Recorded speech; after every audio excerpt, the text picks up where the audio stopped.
ইন্ডিয়ার আরজিকর হাসপাতাল নামক একটি স্থানে এক নারী চিকিৎসক গণধর্ষণের শিকার হয়েছেন বলে নিশ্চিত করেছে ডাক্তাররা, এবং রিপোর্টে তারা বিভিন্ন ধরনের আলামত দিয়েছেন। তার দুই সহকর্মী ধর্ষণের সময় সাহায্য করেছিল, এরকমই চাঞ্চল্যকর তথ্য উঠে এসেছে এক কল রেকর্ডে।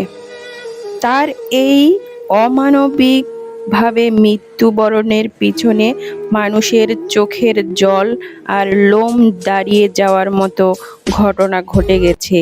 এত বড় নৃশংসভাবে মানুষ একজন মানুষকে মারতে পারে তা কখনোই এর আগে দেখা যায়নি।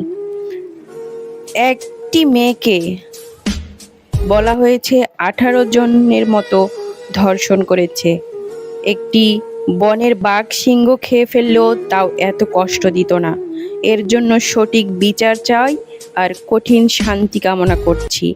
আপনারা তার আত্মার শান্তি কামনা করবেন। এই হত্যাকাণ্ডের সাথে যারা জড়িত তাদেরকে শনাক্ত করে এমন শাস্তি দেয়া হোক যেটা দেখে একজন ধর্ষক যেন ভয়ে কেঁপে ওঠে। তীব্র